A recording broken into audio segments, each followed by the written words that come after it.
Mesdames et messieurs, membres de la commission de sélection du CAMES, bonjour. Je suis Madame Fatou Bintoussa, professeure de physiologie à l'UFR des sciences de la santé de l'Université de Thiès, membre du PTR Santé, responsable du suivi et évaluation, et coordinatrice scientifique du projet African Life Story of COVID-19, dont j'ai l'honneur de vous faire la synthèse ici. African Life Story of COVID-19, dont l'anagramme est Also COVID-19, est un projet fédérateur et pluridisciplinaire initié par le PTR Santé du CAMES qui s'est entouré des autres PTR afin d'avoir une démarche et une vision holistique face à la pandémie à COVID-19. Le contexte est celui que nous connaissons tous actuellement avec l'apparition d'un nouveau virus, un coronavirus, en décembre 2019 à Wuhan en Chine.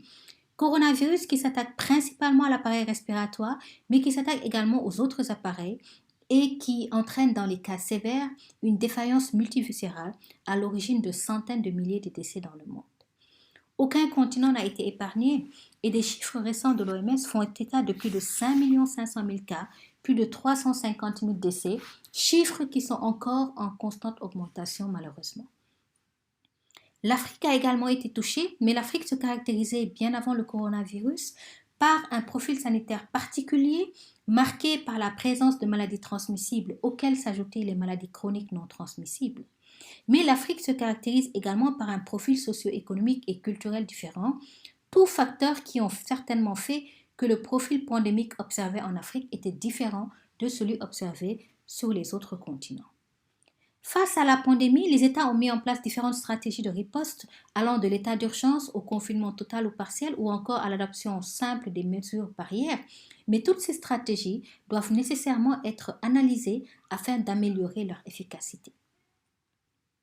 Face à tous ces facteurs, les PTR du CAMES, qui sont les instances où se fait la recherche au niveau du CAMES, avaient le devoir de réfléchir pour identifier les dynamiques de la pandémie à COVID-19 dans l'espace CAMES et d'en tirer des leçons pour accroître la résilience de l'Afrique face aux maladies émergentes. C'est ainsi que le projet Also COVID-19 a vu le jour, projet qui a été subdivisé en 6 groupes de tâches ou work packages, chacun s'intéressant à un aspect particulier de la pandémie à COVID-19 en Afrique. Le PTR Santé a tenu à ne pas travailler seul et a fait un appel aux autres PTR afin que chacun apporte son expertise pour améliorer la quantité et la qualité des données disponibles qui pourront permettre d'avoir une stratégie efficace.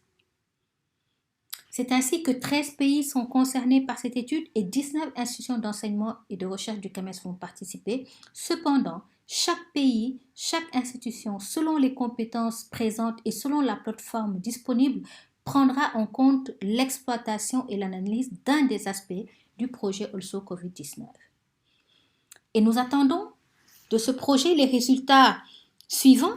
Pour le Work Package 1, il permettra de connaître les profils cliniques, épidémiologiques, immunologiques et de transmissibilité sur la COVID-19 en Afrique et dans l'espace CAMES. Le Work Package 2, quant à lui, permettra d'identifier les déterminants culturels, démographiques, climatiques et environnementaux de la pandémie en Afrique. Le Work Package 3 permettra de caractériser la structure génétique des souches de SARS-CoV-2 circulant dans certains pays d'Afrique.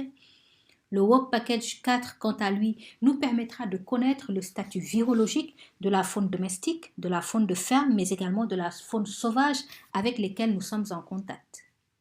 Le Work Package 5 permettra de créer et de mettre en place un système d'information intégré avec une base de données sur la pandémie et une interface ouverte d'exploitation et d'analyse des informations.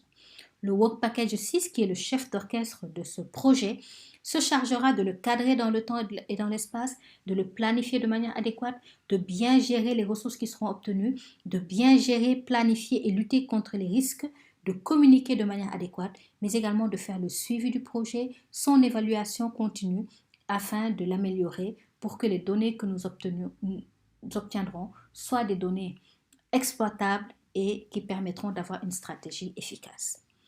L'impact que nous attendons, ce sera de disposer de données fiables et spécifiques à notre contexte sur la pandémie et ces données constitueront un outil d'aide à la décision éclairée pour la mise en place de stratégies efficaces afin de prédire cette épidémie et d'autres épidémies, de riposter contre celles-ci, mais également de prévenir les effets néfastes que ces épidémies peuvent avoir sur nos populations et sur notre économie. Nous vous remercions de nous avoir prêté votre attention.